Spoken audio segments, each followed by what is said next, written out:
Hey guys, welcome back to my YouTube channel. तो आज हम बहुत सीरीज को फिर से कंटिन्यू करने जा रहे हैं। अगर आपने प्रीवियस चैप्टर्स की एक्सप्लेनेशन ही देखी है तो आप देख सकते हो, प्लेलिस्ट में अवेलेबल है एसेंशियल गोडो नाम से, और प्लेलिस्ट का लिंक डिस्क्रिप्शन में भी है, तो आप डायरेक्ट वहां पे क्लिक करके देख सकते हो। जैसे कि हमने प्रीवियस चैप्टर में देखा था, जियान जो होता है वो लुजेंग की स्वॉर्ड को डिफ्लेक्ट करा देता है और पीछे की तरफ उड़ा देता है। लुजेंग हैरान होता है, जियान स्माइल कर रहा होता है। लुजेंग सोच रहा होता है ये जो टेक्निक यूज कर रहे हैं तो काफी ज्यादा अजीब है। सो गाइस, इस वीडियो को लाइक 1000 लाइक कर देना। तो वीडियो को कंटिन्यू करते हैं। लुजेंग सोच रहा होता है, पहली बात तो यही है कि मतलब एक वेपन को यूज करना इसे हराने के लिए कन्वीनियंट नहीं है मेरे लिए। तो मैं अपने 10,000 ड्रैगन स्किल्स की पावर को यूज करता हूँ और इसे पंच करने की कोशिश करता हूँ। वो आगे की तरफ आ रहा होता है पंच मारने के लिए। जियान बोलता है हंसते हुए कि छोटे जूनियर ब्रदर, मैं सेंट रेस से आया हूँ, तो मेरी और तुम्हारी जो पावर है उसमें काफी ज्यादा डिफरेंस होगा। तभी लुजेंग का पंच उससे टकराता है। जियान को बड़े जोर से लगता है, वो पीछे की तरफ उड़ जाता है, वो नीचे गिर जाता है। वो जहाँ पे गिरता है वहाँ पे क्रैक्स पड़ गए होते हैं, उसके मुंह से खून निकल रहा होता है। वो फिर खड़ा होता है। लुजेंग बोलता है कि हम दोनों सेम ही है, तो तुम ऐसे क्यों काउंट कर रहे हो कि तुम सेंट रेस से आए हो, और बात ये ऊपर से कि तुम्हारी पावर इससे भी ज्यादा नहीं होगी। जियान बोलता है कि तुम्हें कुछ भी नहीं पता है, पर मैं इतना बोल सकता हूँ कि जो मेरा टीचर है वो मतलब उन्हीं डिसिपल्स को एक्सेप्ट करते हैं जो नॉर्मल नहीं होते हैं जरा भी। पर मैं बात बता देता हूँ, लिटिल जूनियर ब्रदर, तुम मेरे जरा भी ओपनर नहीं हो, तो तुम्हें अभी भी चांस देता हूँ, मेरे सामने झुको और पोलाइटली बात करो मेरे से। उसके बाद लुजेंग फिर बोलता है कि मना करता हूँ। वो अपनी स्वॉर्ड को उठा लेता है और उसकी तरफ आ रहा होता है अटैक करने के लिए। जियान बोलता है, ओए ओए, तुम्हें अपने सीनियर ब्रदर के साथ ऐसा नहीं करना चाहिए। वो सोच रहा होता है, जियान सोच रहा होता है कि जब मैं डिसिपल बना था टीचर का तो मेरे को काफी ज्यादा मतलब एंड्योर करना पड़ता था। मेरा जो एल्डेस्ट सीनियर ब्रदर था वो मेरे को बुली करता था। ऐसे तो वो सिर्फ 100 साल का फर्क था मेरा और मतलब एल्डेस्ट ब्रदर के बीच में, पर वो फिर भी ऐसा करता था मेरे साथ। इस बात की वजह से मैं कुछ भी नहीं कर सकता था। तो ये बहुत ज्यादा मुश्किल था मेरे को, मतलब एक जूनियर ब्रदर फाइंड करना जिसे मैं बुली कर सकता हूँ थोड़ा सा भी। तो मैंने सोचा नहीं था कि ये जो इंसान है इतना ज्यादा डिसओबीडेंट होगा। ऐसे तो मेरी ओरिजिनल बॉडी यहाँ पे नहीं है, अगर वो होती तो मैं इसे इंस्टेंटली मार देता। पर ये जो टेम्परेरी बॉडी ये तो सिर्फ डिवाइन सीरियलम की है। लुजेंग अटैक करने के लिए आ रहा होता है, बोलता है यहाँ से चले जाओ। जियान हंसते हुए बोलता है कि तुम्हारी जो स्वॉर्ड टेक्निक है वो इतनी ज्यादा बुरी नहीं है, हमारे जो टीचर है वो स्वॉर्ड को यूज नहीं करते हैं, तो ये तुमने शायद मेरे को लगता है खुद कॉम्प्रिहेंड की है। इस हेवनली वे में मेरे को लगता है कि तुम हाँ मोस्ट टैलेंटेड पर्सन हो, पर मेरे लिए तुम कुछ भी नहीं हो। वो लुजेंग की स्वॉर्ड उसने अपने दोनों हाथों से पकड़ी होती है। लुजेंग पुल करने की कोशिश कर रहा होता है, पर वो स्वॉर्ड मूव नहीं कर रही होती है। वो स्वॉर्ड थोड़ी सी जियान के पास आ जाती है गले के। जियान बोलता है कि तुम्हारी जो पावर है तुम सिर्फ अर्ली स्टेज ऑफ डिवाइन सीरियलम में ही हो, पर तुम एक गोड एलम स्टेट के मार्शल आर्टिस्ट से फाइट कर सकते हो, तुम तो ग्रेट हो। वो फिर लुजेंग की स्वॉर्ड को हटा देता है और बोलता है कि तुम अभी भी मतलब काफी इतने भी ज्यादा स्ट्रॉन्ग नहीं है कि तुम मेरे को हरा पाओ। वो लुजेंग को पंच मारता है, लुजेंग पीछे गिरता जाके। जियान की जो शोल्डर की बोन होती है वो भी टूट जाती है। जियान बोलता है कि तुम्हारी जो बॉडी है वो तो कुछ ज्यादा टफ है, तुम कौन हो, किस तरह के मटेरियल को तुमने यूज किया अपनी बॉडी को बिल्ड करने के लिए, तुम कैसे इतने ज्यादा टफ हो सकते हो। वो फिर हैरान होता है, लुजेंग खड़ा हो जाता है। लुजेंग सोच रहा होता है कि ये तो सिर्फ डिवाइन सीरियलम का मार्शल आर्टिस्ट है, ये मेरे को कैसे सप्रेस कर पा रहा है। ये इंसान तो पक्का ही मतलब डिसिपल है मेरे टीचर का, एक एक्स्ट्राऑर्डिनरी पर्सन है ये। अगर ये मेरे को इतनी खतरनाक तरह से पुश कर पा रहा है तो मैं सिर्फ उसी चीज को यूज कर सकता हूँ। जियान बोलते है कि जूनियर ब्रदर, तुम तो अभी 30 साल के भी नहीं हुए हो, और जो तुम्हारा सीनियर ब्रदर है जो कि मैं हूँ, मैंने कपल ऑफ एरास को मतलब लीव किया है, वेल काफी ज्यादा लाखों करोड़ों साल। अगर तुम मेरे को हरा दोगे तो तुम पक्का ही एक डेविल की रीइंकार्नेशन हो, और मैं ये बोल सकता हूँ कि मैं कुत्तों की जिंदगी जी हूँ इतने ज्यादा साल। वेल हाँ, डॉग्स भी जी सकते हैं इतना ज्यादा लंबा टाइम, वेल ट्रांसडेंट डॉग्स बोल सकते हैं हम उन्हें। वेल क्या बातें कर रहा है। लुजेंग अपनी स्वॉर्ड को लेके आ रहा होता आगे की तरफ जियान की तरफ। जियान बोलता है कि मैं तुम्हें बोल दिया है। लुजेंग अपना अटैक यूज करता है, heartless divine art, unwavering strike, well वही गॉड स्लेइंग स्ट्राइक। जियान सोच रहा था क्या अनवेवरिंग स्ट्राइक वो लेजेंड्स वाली, ये स्वॉर्ड इंटेंट है इस मूव के अंदर, ये तो किसी भी चीज को स्प्लिट कर सकता है,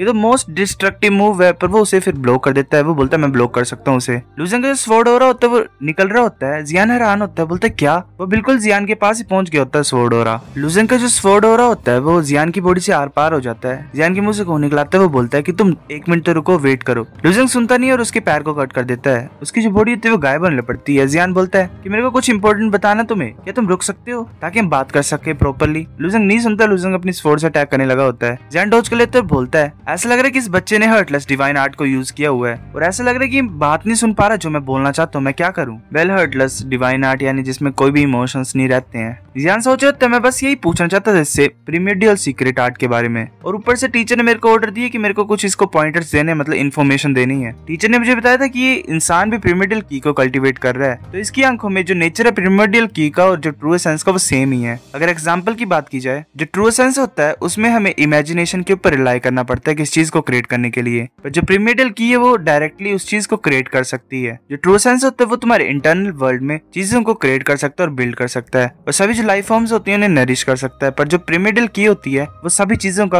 ओरिजिन है। ये जो हमारे टीचर ने सब कुछ मतलब किया, कंक्लूजन पे वो आए कि ये जो चीजें हैं ये सब कुछ टीचर ने डिस्कवर किया और फिर टीचर ने कंप्लीट कर दिया प्रीमेटल सीक्रेट आर्ट को। जो प्रीमेटल की होती है वो हजारों टाइम ज्यादा डेंस होती है ट्रू एसेंस से, अगर उसे कल्टीवेट किया जाए तो। जो प्रीमेटल सी होती है किसी की बॉडी में वो 1000 टाइम ज्यादा एनर्जी को अब्सॉर्ब कर सकती है एक नॉर्मल इंसान के। उन्होंने ये भी बोला था कि कोई भी इस यूनिवर्स में उसे कल्टीवेट नहीं कर सकता उस आर्ट को। अगर कोई कर पाएगा तो फिर टीचर उसे as a third disciple accept कर लेगा, पर उसके बाद टीचर चुप भी हो गए। पर इस सिचुएशन में मेरे को लगता है कि मेरे को पहले इसकी स्ट्राइक्स को अवॉइड करना पड़ेगा, मैं कुछ भी नहीं कर सकता हूँ। वो ऐसे डोज कर रहा होता है। अब वो सोच रहे तो मैंने सोचा नहीं था कि जियान इस तरह से सप्रेस हो जाएगा लूजिंग के अटैक से। वो मिक्सू बोलता है कि नॉर्मली है, लूजिंग वेपन को यूज कर रहा है और वो जो पर्सन है वो अपने खाली हाथों से फाइट कर रहा है और वो सिर्फ एक डिवाइन सी रेलम का मार्शल आर्टिस्ट है। नॉर्मली लूजिंग तो गॉड रेलम मार्शल आर्टिस्ट को भी हरा देता है। अब वो बोलता है कि तुम समझ नहीं रहे हो, जो डिसिपल्स है मेरे प्रीवियस मास्टर की वो एक्स्ट्रा ऑर्डिनरी है सारे, तो कैसे मतलब नॉर्मल पीपल की तरह वीक हो सकते हैं। अगर कल्टीवेशन स्पीड की बात की जाए जियान की उस टाइम पे तो वो तो लूजिंग से भी ज्यादा फास्ट थी। तो तुम कैसे उसे एक नॉर्मल मार्शल आर्टिस्ट से कंपेयर कर सकते हो, देख सकते हो उसे as a normal martial artist. Losing एकदम से उसके पीछे पहुंच जाता है जियान के और अपनी स्वॉर्ड से उसकी पीठ में अटैक कर देता है। लूजिंग बोलता है अब बोलो तुम क्या बोलना चाहते हो, अब हम प्रॉपर्ली बात कर सकते हैं। जियान बोलता है कि तुम अपने सीनियर ब्रदर को ऐसे कैसे ट्रीट कर सकते हो। लूजिंग बोलता है तो तुम यही बोलना चाहते थे, अगर ऐसी बात है तो मैं तुम्हें अभी मार देता हूँ।